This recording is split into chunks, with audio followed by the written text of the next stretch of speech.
Hello friends, उम्मीद आप सब बहुत अच्छे होंगे, बहुत मस्त होंगे। और हम पढ़ रहे थे कि आरबीआई किस प्रकार साख नियंत्रण करने के लिए विभिन्न प्रकार की मौद्रिक नीति के उपकरणों या घटकों का प्रयोग करती है। उसके तहत हमने पढ़ा था पिछली क्लास में एसएलआर, और हमने एसएलआर को जान लिया था, समझ लिया था, कंप्लीट कर लिया था।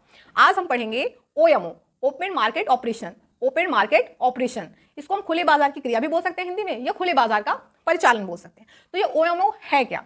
ओएमओ का उद्देश्य होता है बाजार में तरलता को नियंत्रित करना। बाजार में तरलता को नियंत्रित करना, और ये कौन करता है? आरबीआई। तो इस बाजार में तरलता को कैसे नियंत्रित करती है आरबीआई? आरबीआई क्या करती है? बाजार में सरकारी प्रतिभूति का क्रय और विक्रय करती है। तो सरकारी प्रतिभूति का क्रय और विक्रय करके आरबीआई क्या करती है? बाजार में तरलता को ओएमओ के माध्यम से नियंत्रित करने का प्रयास करती है। और अब ये करती कैसे है? ई कुबेर नामक ऑनलाइन प्लेटफॉर्म से। ई कुबेर नामक ऑनलाइन प्लेटफॉर्म से आरबीआई सरकारी प्रतिभूति का क्रय और विक्रय करती है। ठीक है, तो पहले क्या होता था? 2021 से पहले खुदरा निवेशक जो होते हैं, जो रिटेल इन्वेस्टर्स होते थे, वो इसमें सरकारी प्रतिभूति को प्रत्यक्ष रूप से क्रय विक्रय नहीं कर पाते थे। हम जानते हैं कि इसके लिए उन्हें क्या करना पड़ता था? डीमैट खाता होना चाहिए, फिर वो एनएसई और बीएसई यानी नेशनल स्टॉक एक्सचेंज और बॉम्बे स्टॉक एक्सचेंज के माध्यम से सरकारी प्रतिभूति का क्रय और विक्रय करते थे। लेकिन 2021 में आरडीजी स्कीम शुरू की गई, रिटेल डायरेक्ट गिल्ड स्कीम, जिसमें आरबीआई ने कहा कि खुदरा निवेशक का आरडीजी खाता होना चाहिए और उसके बाद वो प्रत्यक्ष रूप से सरकारी प्रतिभूति का क्रय और विक्रय कर सकते हैं। तो हमने देखा कि 2021 से जो खुदरा निवेशक हैं वो भी क्या करते हैं? सरकारी प्रतिभूति का प्रत्यक्ष रूप से क्रय और विक्रय कर सकते हैं। पहले भी खुदरा निवेशक कर सकते थे, लेकिन प्रत्यक्ष रूप से नहीं कर पाते थे। उन्हें डीमैट खाता होना चाहिए, हमने बताया आरडीजी स्कीम नहीं थी जब, तो डीमैट खाता होना चाहिए, एसएनई और बीएसई के माध्यम से वो क्रय करते थे। तो अब 2021 के बाद से खुदरा निवेशक भी सरकारी प्रतिभूति का प्रत्यक्ष रूप से क्रय और विक्रय कर सकते हैं। तो ओएमओ का उद्देश्य है बाजार में तरलता को नियंत्रित करना। अब कैसे करती है आरबीआई इसको? सपोज सरकारी प्रतिभूति है, दो कंडीशंस होंगी, या तो सरकारी प्रतिभूति का क्रय करेगी या फिर विक्रय करेगी। तो सरकारी प्रतिभूति को क्रय कब करती है? सपोज आरबीआई ने, बाजार में तरलता बहुत है, ठीक है, तो सरकारी प्रतिभूति का आरबीआई अब क्या कर रही है? क्रय कर रही है। सरकारी प्रतिभूति का आरबीआई अगर क्रय करेगी तो क्या होगा? प्रतिभूति की मांग में वृद्धि होगी। किसी चीज को खरीदेगा कोई तो उसकी मांग में वृद्धि होगी। मांग में वृद्धि का मतलब उसके मूल्य में वृद्धि हुई। उसके मूल्य में वृद्धि हुई, इसका मतलब उसके यील्ड में, जो बाजार में जो बॉन्ड का यील्ड है उसमें क्या हुई? कमी आई। अब बॉन्ड का यील्ड क्यों कम हो गया? क्योंकि आरबीआई सरकारी प्रतिभूति का क्रय कर रही है, तो सरकारी प्रतिभूति की बाजार में तरलता क्या हो रही है? कम हो रही है। तो अब निवेशक कहाँ निवेश करेंगे? तो बॉन्ड में निवेश करते हैं, और बॉन्ड में अगर निवेश करेंगे तो बॉन्ड की मांग बढ़ेगी। बॉन्ड की मांग बढ़ेगी तो बॉन्ड के मूल्य में वृद्धि होगी। और हम जानते हैं कि बॉन्ड के मूल्य में और बॉन्ड के यील्ड में व्युत्क्रमानुपाती संबंध होता है। यानी बॉन्ड का मूल्य अगर बढ़ता है तो बॉन्ड की यील्ड में कमी आती है। तो सरकार ने अपनी प्रतिभूतियों को जब क्रय किया तो बॉन्ड के मूल्य में वृद्धि होती है। यही कारण है कि उसका जो यील्ड है, उसका जो प्रतिफल है, वो रिटर्न है, वो क्या हो गया? कम हो गया। अब बॉन्ड का यील्ड कम हुआ, और बैंकों के ब्याज दर पर क्या प्रभाव पड़ेगा? बैंकों ने क्या किया? अब सरकार ने अपनी प्रतिभूति को क्रय किया तो बैंकों ने भी क्या किया? बैंकों के पास अब नगद आया, कैश आया, तो बैंकों के पास अब रिजर्व है, कैश है, नगद है, तो वो क्या करेंगे? बैंकों को रखना थोड़ी ना है, उनको तो अपनी संपत्ति में वृद्धि करना है। तो क्या करेंगे? लोगों को उधार देंगे। इसके लिए उन्हें क्या करना होगा? अपने ब्याज दरों में कमी करनी होगी, तो लोन वो सस्ता कर देंगे। और इस प्रकार हम देखते हैं कि बाजार में तरलता में क्या है? वृद्धि होती है। तो इस प्रकार सरकारी प्रतिभूति का क्रय करके आरबीआई बाजार में तरलता में वृद्धि कर रही है। और अब विक्रय की स्थिति देखिए, आरबीआई सरकारी प्रतिभूति का विक्रय कब करती है? अब सरकार क्यों करती है और कब करती है? अब आरबीआई ने सरकारी प्रतिभूति को बाजार में बेचा, ठीक है। अब बाजार में बेच रहा है, इसका मतलब प्रतिभूति की बाजार में आपूर्ति क्या है? बढ़ रही है। अब किसी चीज की आपूर्ति बढ़ती है, सप्लाई ज्यादा होती है, तो उसके मांग में क्या होती है? कमी आती है। मांग में कमी मतलब उसके मूल्य में कमी। और यहाँ पे जो बॉन्ड का जो यील्ड है वो क्या हो जाएगा? बढ़ जाएगा। बॉन्ड का यील्ड क्यों बढ़ गया? क्योंकि बाजार में सरकारी प्रतिभूति है, सरकारी प्रतिभूति की आपूर्ति ज्यादा है। अब सरकारी प्रतिभूति है तो लोग ज्यादा से ज्यादा तो गवर्नमेंट सिक्योरिटी में निवेश करेंगे ना। क्यों? क्योंकि वहां पर सिक्योरिटी अच्छी होती है, रिस्क कम होता है। तो इसीलिए लोग क्या करेंगे? निवेशक क्या करता है? ज्यादा से ज्यादा गवर्नमेंट सिक्योरिटी को परचेस करेगा, गवर्नमेंट सिक्योरिटी में निवेश करेगा, ठीक है। तो निवेश क्या करेंगे? निवेशक गवर्नमेंट सिक्योरिटी में निवेश करेंगे तो बॉन्ड की जो डिमांड है वो कम हो जाएगी। बॉन्ड की डिमांड कम होगी तो बॉन्ड के मूल्य में कमी होगी, और बॉन्ड का मूल्य कम हो तो इसका रिटर्न जो होगा, प्रतिफल होगा, वो बढ़ जाएगा। तो क्या हुआ? इसका बॉन्ड का जो रिटर्न है प्रतिफल क्या हुआ? बढ़ गया। अब ब्याज दरों में क्या होगा? ब्याज दरों में भी बैंकों के ब्याज दरों में वृद्धि हो जाएगी। क्यों? क्योंकि बैंक भी क्या करेंगे? गवर्नमेंट सिक्योरिटी को क्रय करेंगे। उनके लिए वो ज्यादा अच्छा है, क्योंकि लोगों को लोन देना, उधार देना, या गवर्नमेंट सिक्योरिटी में निवेश करना, दोनों में से किसी एक चीज को चुना जाए तो बैंक क्या करते हैं? वो गवर्नमेंट सिक्योरिटी में निवेश करना चूज करेंगे। क्यों? क्योंकि वहां उन्हें एनपीए का खतरा इतना नहीं रहता, वो एनपीए का खतरा ही नहीं होता है ना। और वहां पर देखो तो एनपीए का खतरा रहता है, कौन उनके पैसे जब्त कर जाए, कोई लेके भाग जा रहा है ना। तो बैंकों के लिए सबसे सिक्योर क्या है? सरकारी प्रतिभूति में निवेश करना। अब बैंकों ने सरकारी प्रतिभूति को खरीद लिया, यानी उनका जो कैश है वो प्रतिभूति के रूप में हो गया। अब उनके पास कैश कम है तो वो क्या करेंगे? उधार देने में वो सक्षम ज्यादा नहीं, तो इसके लिए उन्हें क्या करना है? वो क्या करेंगे? अपने ब्याज दरों में वृद्धि कर देंगे। अब ब्याज दरों में वृद्धि करेंगे मतलब उनका लोन महंगा हो जाएगा। लोन महंगा मतलब बाजार में जो तरलता है वो कम हो गई। तो हमने देखा कि आरबीआई ने कैसे प्रतिभूति को बेच करके बाजार की तरलता को खींच दिया, बाजार में तरलता को कम कर दिया, ठीक है। तो दो चीज हमेशा रखना कि अगर आरबीआई सरकारी प्रतिभूति का बाजार में बेचती है, सरकारी प्रतिभूति को बाजार में विक्रय करती है, तो इससे क्या होगा? तरलता में क्या होती है?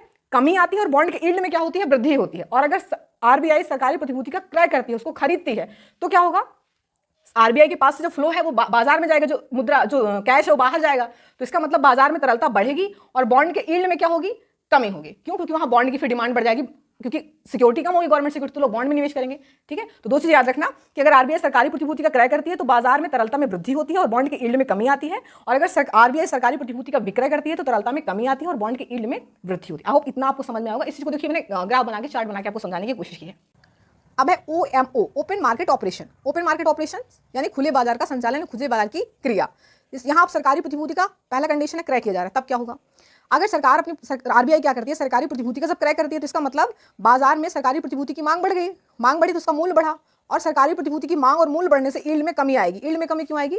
क्योंकि सरकारी प्रतिभूति का क्रय किया जा रहा है, तो सरकारी प्रतिभूति की बाजार में आपूर्ति तरलता कम हो रही है, तो लोग अब कहाँ निवेश करेंगे? बॉन्ड में निवेश करेंगे। तो बॉन्ड में निवेश करेंगे तो बॉन्ड का मूल्य बढ़ेगा, बॉन्ड का मूल्य बढ़ेगा तो बॉन्ड का यील्ड अपने आप क्या होगा? कम हो जाएगा, उसका प्रतिफल अपने आप कम हो जाएगा। ठीक है, और उधार की ब्याज दरों में भी क्या होगी?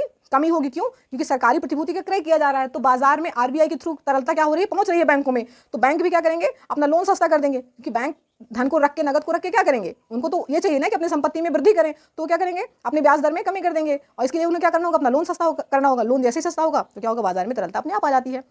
अब दूसरी कंडीशन, जब विक्रय होता है तो क्या हुआ? अब विक्रय हो रहा है सरकारी प्रतिभूति का, तो यानी मांग में क्या हो रही है?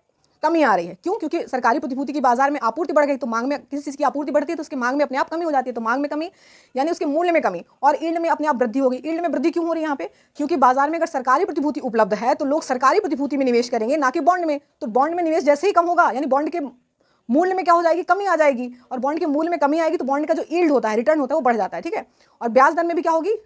वृद्धि होगी। क्यों?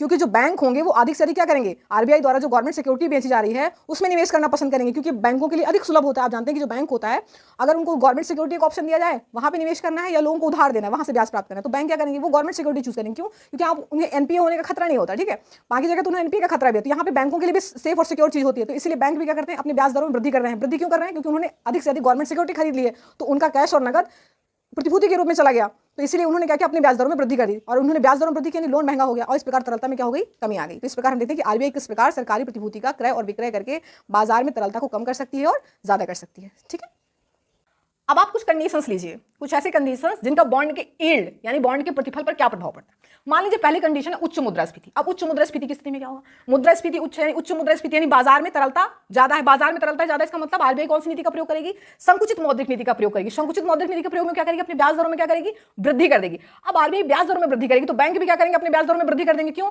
क्योंकि अगर आरबीआई ने अपने ब्याज दरों, उधार के ब्याज दरों में वृद्धि की है तो वो जमा के ब्याज दरों में भी वृद्धि करता है, तो बैंकों के लिए क्या अच्छा है? अब वो उधार लेने के बजाय क्या करेंगे? बैंक उधार क्यों लेते हैं? ताकि वो ग्राहकों को उधार दे सके, लोन कमा सके, सॉरी ब्याज कमा सके अधिक से अधिक। ठीक है, तो बैंक अब लोन उधार लेने के बजाय क्या करेंगे? वो जमा करेंगे ताकि उन्हें अधिक से अधिक ब्याज प्राप्त हो।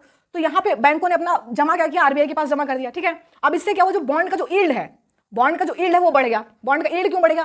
क्योंकि जमा के ब्याज दरों में भी आरबीआई ने क्या किया? वृद्धि की, तो बैंकों ने जमा करना अच्छा समझा, ग्राहकों ने भी बैंकों के पास जमा करना अच्छा समझा, तो बॉन्ड की मांग में कमी हो गई। बॉन्ड की मांग में कमी हुई यानी बॉन्ड के मूल्य में कमी हो गई, बॉन्ड के मूल्य में कमी हुई यानी बॉन्ड का जो यील्ड है, रिटर्न है, वो क्या हुआ? बढ़ गया। इतना आपको समझ में आया। दूसरी कंडीशन लीजिए, राजकोषीय घाटे में अगर वृद्धि होती तो क्या होगा? अगर राजकोषीय घाटे में वृद्धि हुई, इसका मतलब सरकार की बाजार उधारी में वृद्धि हुई।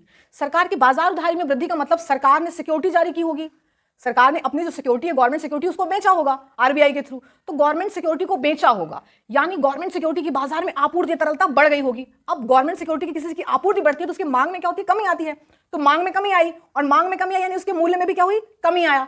अब इनके मूल्य में कमी हुई तो बॉन्ड का जो यील्ड है वो बढ़ गया। वो क्यों बढ़ गया? सरकारी प्रतिभूति की जो बाजार में अगर आपूर्ति ज्यादा है तो लोग गवर्नमेंट सिक्योरिटी में निवेश करेंगे, वो ज्यादा उनके लिए आसान है, रिस्की नहीं है, ज्यादा जोखिम वाला नहीं, सुरक्षित है। तो गवर्नमेंट सिक्योरिटी अगर है मार्केट में, उसकी आपूर्ति ज्यादा है, तो बॉन्ड का यील्ड बढ़ जाता है। क्यों? क्योंकि बॉन्ड में लोग निवेश कम करेंगे, बॉन्ड में निवेश कम करेंगे तो उसका मांग मतलब कम होगा, उसका मूल्य में कमी आएगी, और बॉन्ड के मूल्य में कमी होगी तो उसका जो रिटर्न है, प्रतिफल है, उसका जो यील्ड है वो क्या होगा? बढ़ जाएगा। तो हमने देखा कि राजकोषीय घाटे में वृद्धि से बॉन्ड के यील्ड में भी क्या होती है? वृद्धि होती है। उच्च मुद्रास्फीति में वृद्धि से, यानी उच्च मुद्रास्फीति में वृद्धि से बॉन्ड के यील्ड में वृद्धि होती है। थर्ड कंडीशन देखिए कि फॉरेक्स में अगर वृद्धि होती है तो क्या होता है? फॉरेक्स में वृद्धि, ठीक है, फॉरेक्स में वृद्धि का मतलब डॉलर का अंतर प्रवाह बढ़ गया। डॉलर का अंतर प्रवाह बढ़ गया, बाजार में अब डॉलर है, ज्यादा है। अब डॉलर का अंतर प्रवाह बढ़ा, इसका मतलब रुपए के मूल्य में क्या हुई? वृद्धि हुई।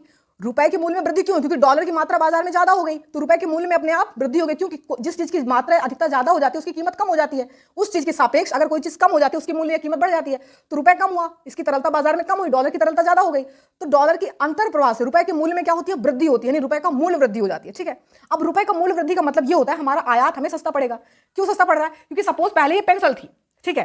रुपए में मूल्य वृद्धि का मतलब है कि पहले ये पेंसिल खरीदने के लिए हमें $1 देना पड़ता था, और तब हमारे डॉलर का और रुपए में मूल्य कैसा था, $1 बराबर 70 रुपए था। $1 बराबर 70 रुपए था। अब हमारे रुपए में मूल्य वृद्धि हो गई। रुपए में मूल्य वृद्धि मतलब अब $1 बराबर हमारा 60 रुपए हो गया। यानी पहले इस पेंसिल को खरीदने के लिए जहां हमें 70 रुपए देने पड़ते थे, अब इस पेंसिल को खरीदने के लिए अब हमें 60 रुपए देने पड़ रहे हैं। यानी हमारा आयात अब हमें सस्ता पड़ रहा है हमारे रुपए में मूल्य वृद्धि होने से। तो हमने क्या किया, आयात ज्यादा से ज्यादा कर लिया। इससे क्या हुआ, हमारे चालू खाता घाटे में वृद्धि हो गई। अब चालू खाता घाटे में वृद्धि हुई तो हमारा राजकोषीय खाता घाटा भी क्या हुआ, बढ़ गया। क्यों? क्योंकि हम जानते हैं कि जो चालू खाता घाटा है और राजकोषीय घाटा दोनों जुड़वा घाटा कहलाते हैं, ट्विंस कहलाते हैं, याद रखना। अब राजकोषीय घाटे में वृद्धि हुई इसका मतलब सरकार ने उधार लिया होगा, यानी उधारी में वृद्धि हुई होगी। उधार लिया होगा तो सरकार ने क्या किया होगा, सिक्योरिटी जारी की होगी, सिक्योरिटी बेची होगी, सरकारी प्रतिभूति बेची होगी। तो सरकारी प्रतिभूति की बाजार में आपूर्ति या तरलता क्या होगी, बड़ी होगी, यानी उसकी मांग में कमी आई होगी, उसके मूल्य में कमी आई होगी। अब बाजार में सरकारी प्रतिभूति रही होगी तो बॉन्ड का जो यील्ड है वो बढ़ जाएगा। क्यों? क्योंकि अगर सरकारी प्रतिभूति बाजार में उपलब्ध है तो लोग सरकारी प्रतिभूति में निवेश करेंगे, बॉन्ड में निवेश कम कर देंगे, और बॉन्ड में निवेश कम करेंगे यानी बॉन्ड के मांग में कमी आएगी, उसके मूल्य में कमी आएगी, तो उसका जो रिटर्न है, उसका जो प्रतिफल है, यील्ड है, वो क्या होगा, बढ़ जाएगा। ठीक है। तो फॉरेक्स अगर हमारा बढ़ता है, फॉरेक्स बढ़ता है तो हमेशा याद रखना जो बॉन्ड का जो यील्ड होता है वो क्या होता है, बढ़ता है। अब फोर्थ कंडीशन लीजिए, अगर फेडरल रिजर्व अपने ब्याज दरों में वृद्धि करता है, फेडरल रिजर्व अपने ब्याज दरों में वृद्धि कर दे तो बॉन्ड के यील्ड पे कैसा प्रभाव पड़े। फेडरल रिजर्व ने अपने ब्याज दरों में वृद्धि कर दी, ठीक है, तो अब यहां से क्या हुआ, डॉलर का बहिर्प्रवाह बढ़ गया, डॉलर का बहिर्प्रवाह बढ़ गया। लोग यहां से ले जाके अब फेडरल रिजर्व में जमा करेंगे। क्यों? क्योंकि ज्यादा से ज्यादा उन्हें ब्याज ताकि इंटरेस्ट प्राप्त हो, है ना, तो ज्यादा से ज्यादा ब्याज प्राप्त करने के लिए वो फेडरल रिजर्व में जमा करेंगे। तो यहां से देश से क्या होगा, डॉलर का बहिर्प्रवाह ज्यादा से ज्यादा बढ़ जाएगा, यानी मार्केट में रुपए की जो आपूर्ति है वो ज्यादा हो जाएगी, यानी तरलता रुपए की क्या हो जाएगी, बढ़ जाएगी। अब रुपए की तरलता बढ़ने का मतलब क्या हो गया, रुपए का मूल्य ह्रास हो गया। इसका मतलब मुद्रास्फीति बढ़ गई। मुद्रास्फीति का मतलब अब मुद्रास्फीति उच्च है तो अब क्या करेगी सरकार, यहाँ पे सॉरी आरबीआई क्या करेगी, यहाँ पे संकुचित या कड़ी मौद्रिक नीति का उपयोग करेगी। और संकुचित और कड़ी मौद्रिक नीति के तहत आरबीआई क्या करेगी, अपने ब्याज दरों में क्या करेगी, वो वृद्धि कर देगी, ब्याज दरों में वृद्धि कर देगी। इसका मतलब जो बैंक है वो अपना जमा वहां पर करेंगे। क्यों? क्योंकि वहां उधार के ब्याज दरों में वृद्धि नहीं होगी, जमा के ब्याज दरों में भी तो वृद्धि होगी, तो जमा करेंगे, लेने की अपेक्षा उन्हें जमा करना ज्यादा सही लग रहा है तो वहां जमा करेंगे। अब जब जमा करेंगे तो बैंकों ने भी क्या किया, बैंकों के पास भी कैश कम है उधार देने के लिए, तो वो भी क्या करेंगे, अपने ब्याज दरों में वृद्धि कर देंगे। बैंकों ने अपने ब्याज दरों में वृद्धि कर दी, यानी अब बाजार में लोग, बैंक ने क्या किया, आरबीआई बैंकों ने अपने ब्याज दरों में वृद्धि कर, तो लोग भी क्या करेंगे, ग्राहक भी क्या करेंगे, बैंकों में जमा करना उनको ज्यादा आसान लगेगा क्योंकि वहां अच्छा खासा ब्याज मिल रहा है। तो बॉन्ड में निवेश करने के बजाय लोग जमा करना पसंद करेंगे, तो बॉन्ड के मूल्य में फिर से कमी आ गई, बॉन्ड के मूल्य में कमी आई यानी बॉन्ड का यील्ड बढ़ गया। तो हम देखते हैं कि अगर जो फेडरल रिजर्व है अगर अपने ब्याज दरों में वृद्धि करती तो भी हमारे बॉन्ड का जो यील्ड होता है वो बढ़ जाता है। यहां तक आपको समझ में आया? देखिए मैंने इसको फ्लो चार्ट के थ्रू आपको पूरा फिर से एक्सप्लेन किया है, समझिए। तो विभिन्न प्रकार की जो स्थितियां होती हैं उसका बॉन्ड के यील्ड पर क्या प्रभाव पड़ता है, बॉन्ड के प्रतिफल यानी रिटर्न यानी यील्ड पर क्या प्रभाव पड़ता है। अगर उच्च मुद्रास्फीति की स्थिति में क्या है, उच्च मुद्रास्फीति की अगर स्थिति है तो उसमें बॉन्ड के यील्ड में क्या होती है, रिटर्न में उसकी क्या होती है, वृद्धि होती है। जैसे क्यों? क्योंकि उच्च मुद्रास्फीति की स्थिति है यानी बाजार में तरलता में क्या है, वृद्धि है, तो आरबीआई क्या करेगी, संकुचित मौद्रिक नीति का उपयोग करेगी। ठीक है, तो आरबीआई क्या करेगी, इसके तहत अपने ब्याज दरों में वृद्धि कर देगी। अगर आरबीआई अपने ब्याज दरों में वृद्धि करेगी तो उधार के ब्याज दर और जमा के ब्याज दर दोनों में वृद्धि होगी। ठीक है, तो लोग क्या करेंगे, उधार लेने के बजाय जमा करना पसंद करेंगे। अब जब लोग जमा करेंगे तो किस में जमा करेंगे, बैंक में जमा करेंगे क्योंकि वहां ज्यादा सिक्योर होता है। तो बॉन्ड के मूल्य में कमी हो जाएगी। बॉन्ड के मूल्य में कमी क्यों होगी, क्योंकि लोग ज्यादातर बैंकों में जमा करना पसंद कर रहे हैं क्योंकि वहां ब्याज अच्छा मिल रहा है और सिक्योर है। तो बॉन्ड के मूल्य में क्या होगी, कमी होगी, और बॉन्ड के मूल्य में कमी उसके यील्ड पर प्रभाव डालता है, यानी उसका यील्ड है, उसका रिटर्न क्या होता है, उसका कम हो जाता है। ठीक है, जब हमने बॉन्ड और यील्ड का रिलेशन बताया था कि बॉन्ड के यील्ड में मूल्य में वृद्धि होती है तो उसका यील्ड कम होता है, अगर बॉन्ड के मूल्य में कमी होती है तो उसका यील्ड बढ़ जाता है। ठीक है, दूसरी कंडीशन लीजिए, अगर फॉरेक्स में वृद्धि होती तो क्या होगा। याद रखिएगा, फॉरेक्स में वृद्धि बॉन्ड के यील्ड में वृद्धि करता है। क्यों? क्योंकि फॉरेक्स में वृद्धि यानी डॉलर का अंतर प्रभाव बढ़ गया, यानी मार्केट में बाजार में डॉलर अब बढ़ गया।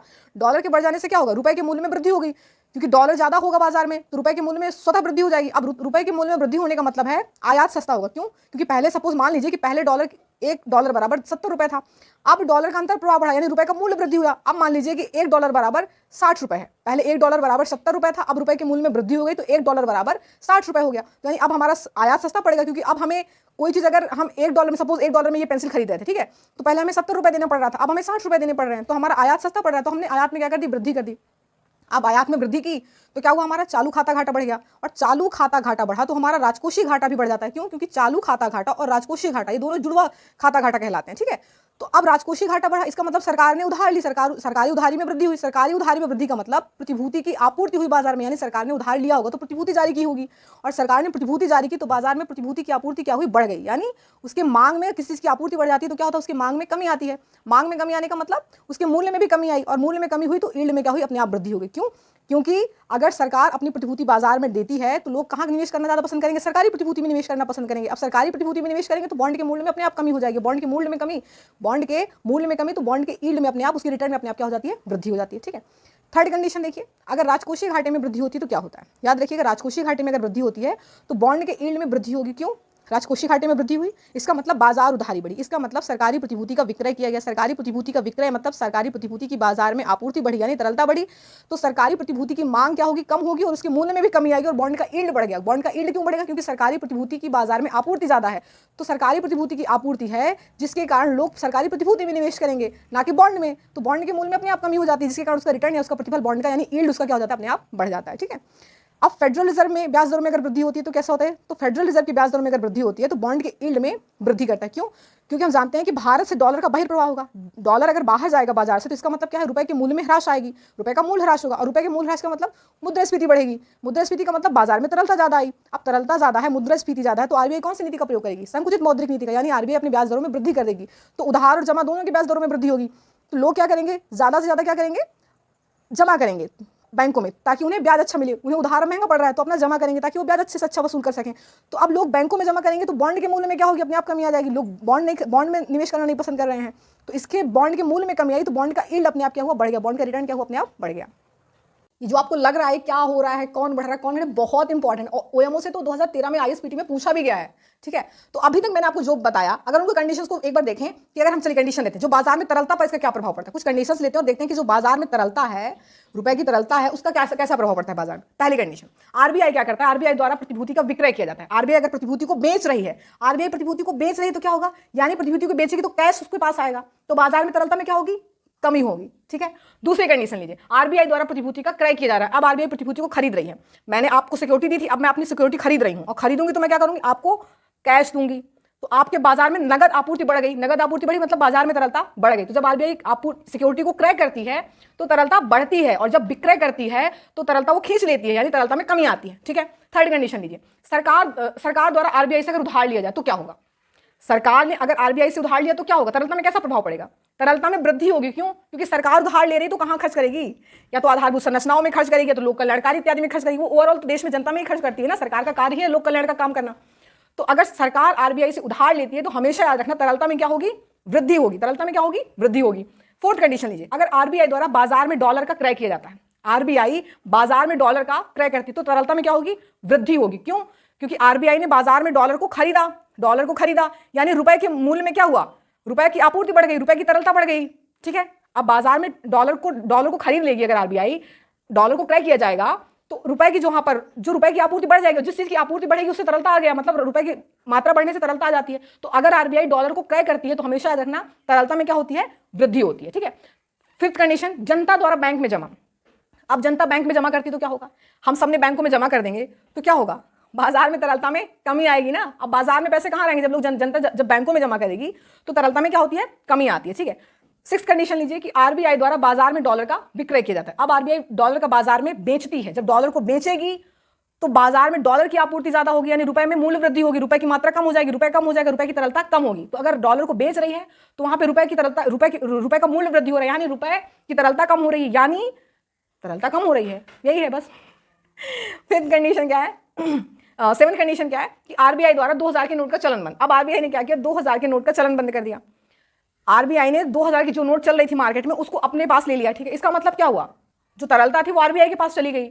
2000 की नोट तो बाजार में कम हो गई ना, तो इसका मतलब तरलता में कमी आई। ठीक है। एक आठवीं कंडीशन लीजिए कि अगर सरकार द्वारा घाटे की वित्त व्यवस्था बनती है, सरकार के घाटे की वित्त व्यवस्था मतलब सरकार का जो खर्च है उसकी प्राप्ति से अधिक हो जाए तो सरकार उधार लेगी। सरकार उधार लेगी यानी सरकारी प्रतिभूति जारी करेगी, प्रतिभूति जारी करेगी और वो प्रतिभूति के माध्यम से उधार ले रही है। ठीक है। इससे क्या होगा? इससे बाजार में तरलता में क्या होगी? वृद्धि होगी। क्योंकि सरकार का हमेशा याद रखना कि जब भी सरकार उधार लेती है तो सरकार के उधार लेने का मतलब पर्पस यही होता है ताकि वो लोगों के जन कल्याणकारी कार्यक्रमों में खर्च करे। तो सरकार जो उधार लेती है तो ओवरऑल लोगों पर ही खर्च करती है ना, तो हमेशा याद रखना सरकार जब भी उधार लेती है तो तरलता में क्या होगी? वृद्धि होती है। एक 8-9वीं कंडीशन, अगर आरबीआई द्वारा पुराने नोट के स्थान पर नए नोट जारी किए जाए तो क्या होगा? आरबीआई ने, हमने देखा कि पुराने नोट के स्थान पर नए 500 के नोट जारी की। ठीक है। 200 के नोट जारी कर दिए 1000 की बंद करके। तो इससे क्या हुआ? याद रखना, अगर पुराने नोट की जगह नए नोट सिर्फ बदले जा रहे हैं तो इसका मतलब सीधा सा है कि ना तरलता बढ़ेगी ना कम होगी, यानी तरलता स्थिर रहेगी। और इस चीज को देखिए मैंने एक्सप्लेन करके आपको पूरा मैप में दिखाया है। तो आरबीआई हो या सरकार हो या जनता हो, इनके द्वारा जितनी भी क्रियाएं संचालित की जाती हैं उससे बाजार में तरलता यानी रुपए की तरलता पर कैसा प्रभाव पड़ता है। ठीक है, ये पूरा जो मैंने आपको समझाया पूरा मैंने वही ड्रॉ किया है। ठीक है, आई होप आपको समझ में आया होगा। अब हम एक नया टर्म समझते हैं, ऑपरेशन ट्विस्ट।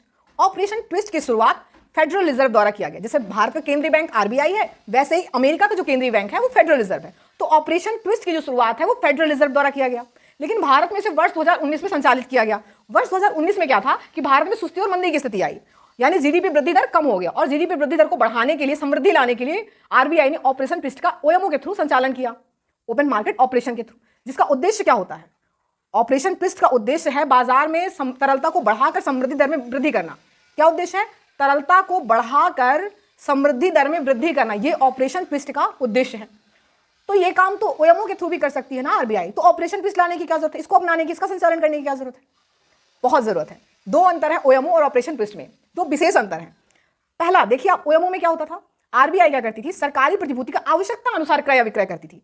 ठीक है, यानी कब उसे मुद्रास्फीति को कम करनी है, कब उसे जो मार्केट में तरलता लानी है, सुस्ती मंदी से बाहर निकालनी है, इस आधार पे वो क्या करती थी, आप जो गवर्नमेंट सिक्योरिटी थी उसका बाजार में क्रय विक्रय करती थी आरबीआई ओएमओ में। लेकिन ऑपरेशन ट्विस्ट में ऐसा नहीं है। ऑपरेशन ट्विस्ट की एक सबसे खास बात है कि यहां पर जो प्रतिभूति होगी उसका क्रय और विक्रय एक साथ होगा। क्रय और विक्रय एक साथ का मतलब, अगर 1000 करोड़ की प्रतिभूति को बेचा जाएगा तो 1000 करोड़ की प्रतिभूति को खरीदा भी जाएगा। अगर 10,000 करोड़ की प्रतिभूति बेची जा रही है आरबीआई द्वारा गवर्नमेंट की, तो 10,000 करोड़ की प्रतिभूति खरीदी भी जाएगी। ठीक है, ये ऑपरेशन यानी प्रतिभूति का क्रय और विक्रय एक साथ होता है। किसमें? ऑपरेशन ट्विस्ट में। बस फर्क इतना होता है कि जो क्रय करती है जो प्रतिभूति, वो कौन सी प्रतिभूति होती है? दीर्घकालिक। जबकि जो विक्रय करती है वो कौन सी प्रतिभूति होती है? अल्पकालिक। लेकिन उसका मूल्य बराबर होता है, यानी 10,000 करोड़ की प्रतिभूति अगर बेचेगी तो 10,000 करोड़ की प्रतिभूति वो खरीदेगी। ठीक है, ये पहली खासियत होती है। दूसरी खासियत क्या होती है कि जो ओएमओ में था, ओएमओ जो था उसमें क्या करती थी, जो आरबीआई थी वो तरलता में कमी या वृद्धि करती थी, तरलता में कमी या वृद्धि करती थी। लेकिन ऑपरेशन ट्विस्ट में ऐसा नहीं। ऑपरेशन ट्विस्ट में केवल और केवल तरलता में वृद्धि की जाती है, यानी समृद्धि दर बढ़ाने के लिए इसका उपयोग किया जाता है। ये दो प्रमुख अंतर हैं। ठीक है, ऑपरेशन ट्विस्ट और ओएमओ में। तो ऑपरेशन ट्विस्ट का उद्देश्य है तरलता को बढ़ाकर समृद्धि दर में वृद्धि करना। ठीक है, ये टर्म्स बहुत इंपॉर्टेंट है, इनको सबको याद रखना। और देखिए इसको मैंने फ्लो चार्ट बना के आपको समझाया भी है, इसी चीज को फिर से मैंने रिपीट किया ताकि आप अच्छे से समझ सकें। ऑपरेशन ट्विस्ट, जहां पे केंद्रीय जो बैंक होता है वो क्या करता है, प्रतिभूति का क्रय और विक्रय एक साथ करता है। ठीक है, तो क्रय कौन सी प्रतिभूति का करता है? दीर्घकालिक प्रतिभूति का, और विक्रय अल्पकालिक प्रतिभूति का किया जाता है। ठीक है, और क्रय और विक्रय करने के लिए समान मूल्य की प्रतिभूति का क्रय होगा और उतने ही मूल्य की प्रतिभूति का क्या होगा? विक्रय होगा। यानी 10,000 करोड़ का सपोज हमने क्रय किया प्रतिभूति का, तो 10 करोड़ का ही हम क्या करेंगे? विक्रय करेंगे। ठीक है, तो प्रतिभूति का जब क्रय करती है कौन? केंद्रीय बैंक। ठीक है, सरकारी प्रतिभूति का जब क्रय करेगी तो प्रतिभूति की आपूर्ति बाजार में क्या होगी? कम होगी, क्योंकि अब प्रतिभूति को खरीदा जा रहा है तो बाजार में उसकी आपूर्ति कम होने लगेगी। इससे उसकी मांग में क्या होगी? वृद्धि होगी। मांग में वृद्धि यानी उसके मूल्य में वृद्धि, मूल्य में वृद्धि यानी यील्ड में कमी आएगी। क्यों? क्योंकि बाजार में सरकारी प्रतिभूति की कमी होगी तो लोग बॉन्ड में निवेश करेंगे, तो बॉन्ड के मूल्य में वृद्धि होगी। बॉन्ड के मूल्य में वृद्धि होगी तो उसके रिटर्न या उसका प्रतिफल अपने आप, यील्ड यानी अपने आप कम हो जाता है। ठीक है, और बॉन्ड का यील्ड कम होगा। ठीक है, तो बॉन्ड बैंक के जो दीर्घकालिक उधार है उसके ब्याज दर में भी क्या होगी? कमी आएगी। क्यों? क्योंकि सरकारी प्रतिभूति का अपक्रय किया जा रहा है, तो बैंकों के पास भी नगद पहुंच गया, क्योंकि उन्होंने क्या किया? आरबीआई को सरकारी की प्रतिभूति बेच दी और आरबीआई से उन्होंने कैश ले लिया, तो अब बैंकों के पास नगद आ गया, तो अब वो नगद को रख के क्या करेंगे? तो वो भी उधार देंगे। तो इसके लिए उन्हें क्या करना होगा? उन्हें अपने ब्याज दरों में कमी करनी होगी ताकि अधिक से अधिक लोगों को उधार दे सकें। इसके लिए वो क्या करेंगे? अपना लोन सस्ता कर देंगे, यानी होम लोन, कार लोन इत्यादि। ठीक है, तो बाजार में तरलता में क्या होगी? वृद्धि होगी, इससे समृद्धि दर में वृद्धि होगी। अब अगर वो सरकारी प्रतिभूति का क्या करते हैं? विक्रय करते हैं। ठीक है, यानी जो आरबीआई है अगर अब वो सरकारी प्रतिभूति का क्या करती है? विक्रय करती है। सेकंड कंडीशन, विक्रय करेगी सरकारी प्रतिभूति का तो क्या होगा? प्रतिभूति की जो है आपूर्ति क्या होगी? बाजार में बढ़ जाएगी। अब किस चीज की आपूर्ति बढ़ रही है? इसका मतलब उसके मांग में अपने आप कमी आएगी, मांग में कमी, उसके मूल्य में कमी, और उसका यील्ड अपने आप बढ़ जाएगा। यील्ड क्यों बढ़ रहा है? क्योंकि बाजार में सरकारी प्रतिभूति उपलब्ध है तो लोग सरकारी प्रतिभूति में निवेश करेंगे, ना कि बॉन्ड में। ठीक है, तो बॉन्ड के मूल्य में कमी आएगी तो इसका इसीलिए उसका यील्ड यानी उसका रिटर्न क्या हो रहा है? कम हो जा बढ़ जा रहा है। ठीक है, बॉन्ड के मूल्य में कमी आती है तो उसका यील्ड बढ़ जाता है। तो यहाँ पे अल्पकालिक ब्याज दर में भी क्या होगी? वृद्धि होगी। क्यों? क्योंकि बैंकों ने अपना निवेश कहाँ पे कर दिया है? सरकारी प्रतिभूति में, जिसके कारण वो भी अपने ब्याज दरों में वृद्धि कर देते हैं। ठीक, अब हम एक और टर्म समझते हैं, GSAP, government security acquisition programme, सरकारी प्रतिभूति अधिग्रहण कार्यक्रम या योजना कह सकते हैं। ठीक है, जीएसएपी।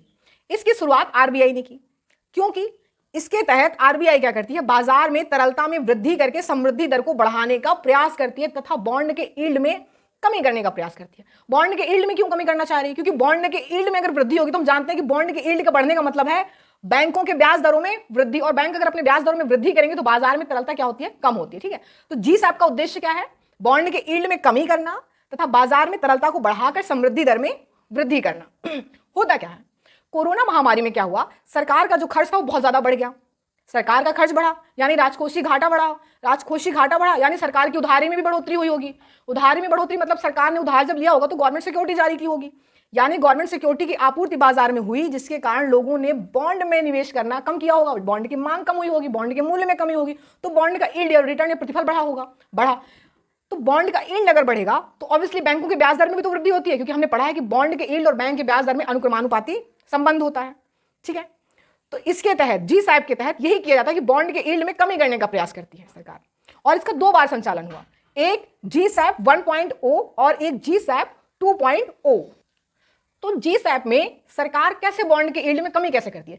जो कोरोना महामारी था ना, सरकार प्रतिभूति को कभी खरीद रही है, कभी बेच रही है, इसका बॉन्ड का जो यील्ड है ना, उसमें बहुत ज्यादा उतार चढ़ाव हो रहा था, बहुत ज्यादा फ्लक्चुएशंस आ रही थी, उतार चढ़ाव बहुत ज्यादा हो रहा था, बहुत अनिश्चितता आ गई थी बाजार में कोरोना जैसे महामारी के समय में। जब जैसे कुछ ऐसी परिस्थितियां होती हैं जहां अर्थव्यवस्था बहुत अनिश्चित हो जाती है, तो सरकार ने उस वक्त क्या किया, G-SAP में यह निर्धारित किया गया कि आरबीआई ने घोषणा की कि भाई हम पूर्व में ही पहले ही बता देंगे कि सरकारी प्रतिभूति को हम कब खरीदेंगे।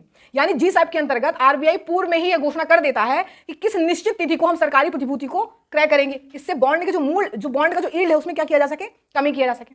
अब सपोज सरकार ने कोई घोषणा कर दी कि इस तिथि को हम सरकारी प्रतिभूति अब खरीदेंगे, तो सरकारी प्रतिभूति को क्रय किया गया, सरकारी प्रतिभूति को G-SAP के अंतर्गत क्रय किया, तो प्रतिभूति को क्रय करेगी तो उसकी मांग में वृद्धि होगी, मांग में वृद्धि यानी उसके मूल्य में वृद्धि। अब बाजार में सरकारी प्रतिभूति नहीं रहेगी ज्यादा, तो लोग कहां निवेश करेंगे, फिर बॉन्ड में निवेश करेंगे, बॉन्ड में निवेश करेंगे तो बॉन्ड के मूल्य में वृद्धि होगी, बॉन्ड के मूल्य में वृद्धि हुई तो बॉन्ड का जो यील्ड है, रिटर्न है, वो क्या हुआ, कम हुआ। और हम जानते हैं कि बॉन्ड का रिटर्न अगर कम होगा तो ब्याज दरों में भी कमी होगी, क्योंकि दूसरा रिलेशन में भी आप देख सकते हैं ब्याज दरों में, बैंकों की ब्याज दरों में कमी क्यों हुई, क्योंकि अगर जो आरबीआई सरकारी प्रतिभूति को क्रय करेगी, सरकारी प्रतिभूति को खरीद रही है, तो बैंकों के पास अब कैश आ गया, नगद आ गया, तो बैंक भी क्या करेंगे, वो नगद को रखे थोड़ी ना रहेंगे, वो ज्यादा से ज्यादा चाहेंगे कि लोग उनसे उधार लें, लोन लें, ताकि उनको ब्याज प्राप्त हो, उनकी जो संपत्ति है उसमें वृद्धि हो। तो इसके लिए वो क्या करेंगे, अपना लोन सस्ता कर देंगे, अपने ब्याज दरों में कमी कर देंगे। तो हमने देखा किस प्रकार G-SAP में जो आरबीआई है वो क्या करती है, प्रतिभूति का क्रय करती है। लेकिन इसमें क्या होता है, एक निश्चित तिथि बता दी जाती है कि भाई हम इस निश्चित तिथि पहले से घोषणा कर दी जाती है कि इस फलाने तिथि को हम प्रतिभूति का क्या करेंगे, क्रय करेंगे। ठीक है, तो सबसे खास बात क्या है, इसमें जो प्रतिभूति के क्रय की जो डेट होती है वो निश्चित कर दी जाती है, पहले से ही घोषणा कर दी जाती है, किसमें, G-SAP में। ये अभी आपने जो G-SAP पढ़ा, मैंने आपको जो समझाया कि मैंने उसी को पूरा ड्रॉ किया हुआ, देखिए एक दूसरे सारा रिलेशन मैंने बिठाया। ठीक है, कैसे कोरोना महामारी में सरकारी खर्च में वृद्धि हुई, जिससे राजकोषीय घाटे में वृद्धि हुई, और उधार में वृद्धि हुई, और प्रतिभूति के विक्रय में भी क्या होती है, वृद्धि। इसका मतलब मांग में कमी आई, मूल्य में कमी हुई, यील्ड बढ़ गया, बैंक के उधार का ब्याज दर में भी क्या होगी, वृद्धि होगी, और लोन क्या होगा, महंगा होगा। तो G-SAP में क्या किया, सरकार ने क्या किया, सरकारी प्रतिभूति को खरीदा, क्रय किया। ठीक है, इससे क्या हुआ, मांग में वृद्धि हुई, मूल्य में वृद्धि, और यील्ड अपने आप कम हो गया, क्योंकि सरकारी प्रतिभूति बाजार में कम हुई तो लोगों ने बॉन्ड में निवेश किया, बॉन्ड में निवेश किया मतलब बॉन्ड के मूल्य में वृद्धि होगी, और उसके मूल्य में वृद्धि बॉन्ड के, इसका मतलब बॉन्ड का यील्ड क्या हो जाएगा, अपने आप कम हो जाएगा। और बॉन्ड का यील्ड कम होगा तो ब्याज दरों में भी कमी आएगी, क्योंकि हम जानते हैं कि बॉन्ड का जो यील्ड है और बैंकों के ब्याज दर में अनुक्रमानुपाती संबंध होता है, यानी ब्याज दर बढ़ता है तो बॉन्ड का यील्ड भी बढ़ता है, और यील्ड कम तो ब्याज दर में भी क्या होती है, कमी आती है। अब एक नया वर्ड समझते हैं, QE, क्वांटिटेटिव ईजिंग, मात्रात्मक सहजता। अब ये क्या होता है, होता क्या है कि सपोज केंद्रीय बैंक को या सरकार को बाजार में तरलता लानी है, तो आरबीआई के थ्रू ये सब होता है। तो आरबीआई ने क्या किया, अपने जो केंद्रीय ब्याज दर है उसमें छूट कर दी। इसके बावजूद भी, केंद्रीय ब्याज दरों में छूट के बावजूद भी बाजार में तरलता नहीं आ पा रही है, तो इसका मतलब जो तरलता है वो बैंकों के पास फंस कर रह गई। इसी को बोलते हैं तरलता संजाल, लिक्विडिटी ट्रैप। यानी कोई भी कारणवश, कोई ऐसे कारण, जैसे कोरोना महामारी का समय ले लीजिए। कोरोना महामारी के समय क्या होता है कि बैंक जो है उनके पास धन तो है, वो देना तो चाह रहे हैं, लोन साख सृजन तो करना चाह रहे हैं, लेकिन वो साख सृजन कर नहीं पा रहे हैं, उधार दे नहीं पा रहे हैं। क्यों नहीं दे पा रहे थे, क्योंकि उनको यहाँ पर रिस्क बहुत दिख रहा था, अनिश्चितता बहुत थी।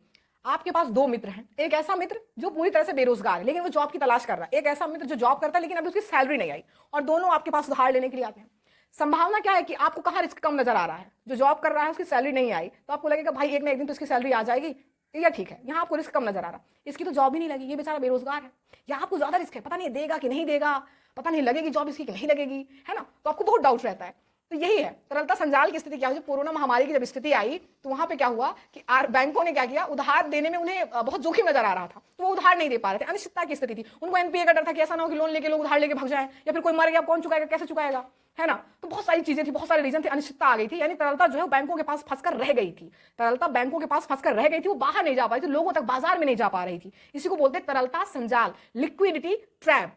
तो यही है जो क्वांटिटेटिव ईजिंग है, इसमें यही हो रहा है कि केंद्रीय बैंक तो अपने ब्याज दरों में कमी कर रहा है, लेकिन फिर भी बाजार में तरलता नहीं आ रही है, तरलता फंस के रह जा रही है। इसी को बोलते हैं लिक्विडिटी ट्रैप। अब इस लिक्विडिटी ट्रैप से बचाने के लिए हम हेलीकॉप्टर ड्रॉप मनी का प्रयोग करते हैं। हेलीकॉप्टर ड्रॉप मनी का मतलब होता है इसकी अवधारणा जो है वो मिल्टन फ्रीडमैन नामक अर्थशास्त्री थी, इसके लिए उन्हें नोबेल भी मिला था। इसका मतलब ये होता है कि सरकार को क्या करना चाहिए, जो केंद्रीय बैंक है उससे पैसे लेके, उससे उधार लेकर लोक कल्याणकारी कार्यक्रम यानी सब्सिडी इत्यादि में खर्च करना चाहिए, जिससे जो बाजार में तरलता में वृद्धि हो। तो कोरोना महामारी में यही हुआ था, हमने देखा था कि लोगों के पास अचानक बैंकों में 500 आ रहे हैं, किसी के 1000 आ रहे हैं, है ना। तो लेकिन हाँ, कोरोना महामारी में हेलीकॉप्टर ड्रॉप मनी का प्रयोग नहीं किया गया था। हेलीकॉप्टर ड्रॉप मनी में क्या होता है, जो केंद्रीय बैंक होता है, एक ऐसा समझिए एग्जांपल कि जैसे कोई जो केंद्रीय बैंक है वो हेलीकॉप्टर चलाने का काम कर रहा है, लेकिन पैसे बांटने का काम क्या कर रही है, सरकार कर रही है। किसके थ्रू, सब्सिडी इत्यादि के थ्रू, ठीक है, ताकि बाजार में तरलता को लाई जा सके, जो बैंकों में तरलता फंसकर रह गई है, ठीक है। तो तरलता संजाल क्या है, लिक्विडिटी ट्रैप क्या है, और हेलीकॉप्टर ड्रॉप मनी क्या है, आई होप आपको समझ में आएगा। तो क्वांटिटेटिव ईजिंग का उद्देश्य क्या है, तरलता में वृद्धि करना, बाजार में तरलता में वृद्धि करना, किसका उद्देश्य, क्वांटिटेटिव ईजिंग का। आई होप आपको आज की वीडियो समझ में आई होगी। मैंने कोशिश की कि हर चीज बहुत डिटेल से, बहुत अच्छे से आपको समझाऊं, ताकि आपको समझ में आए, और हर टर्म, हर चीज को बहुत अच्छे से समझिएगा। अगर आप अच्छे समझेंगे तो पूरी इकोनॉमी आपके लिए बहुत आसान हो जाएगी। ये जो रिटर्न है, प्रतिफल है, प्रतिभूति का क्रय विक्रय, बहुत इंपॉर्टेंट टर्म्स हैं, और इससे घुमा फिरा के जब प्रश्न पूछे जाते हैं, होता बहुत ईजी, एक बार आपके दिमाग में कॉन्सेप्ट बैठ गया ना, आप अच्छे समझ जाएंगे। तो आप रिवीजन करिएगा, लिखिएगा। मैंने खुद कोशिश की है कि मैं फ्लो चार्ट के थ्रू आपको समझा सकूं। कैमरे की क्वालिटी अच्छी नहीं है ना, मतलब फोन इतना अच्छा नहीं है, तो कभी कभी ब्लर हो जाता है, तो देख लीजिएगा आप, मैं बोल रही हूँ आप उससे समझ लीजिएगा। कभी कभी हो सकता है मैं बोलने में भी, कभी कभी एक कैमरा है, ठीक है, इसमें एक ब्लैक सा लेंस है, मैं अपने आप को भी नहीं देख पा रही हूँ, उस लेंस में देख रही हूँ, और ये बहुत मुश्किल होता है कम्युनिकेशन खुद के, मतलब एक छोटा सा एक ब्लैक होल है, उसमें आप देख रहे हो लेंस में, ठीक है, तो थोड़ा टफ होता है, बट मैं कोशिश करती हूँ कि आपको समझ में आए। मैं अपना बेस्ट देने की कोशिश करती हूँ ओवरऑल, ठीक है। तो आई होप आपको समझ में आया होगा। नेक्स्ट वीडियो में हम फॉरेक्स स्वैप पढ़ेंगे और स्टेलाइजेशन पढ़ेंगे। इसके बाद हम मनी, मुद्रा शुरू कर देंगे। मुद्रा क्या है, उसके प्रकार क्या है, कॉल मनी का सारा डिटेल अब मुद्रा का शुरू होगा, ठीक है, मनी का। आई होप आपको अच्छे से समझ में आया होगा। चलिए मिलते हैं नेक्स्ट वीडियो में। टेक केयर, बाय बाय, हंसते रहिए, मुस्कुराते रहिए। जय हिंद, जय भारत।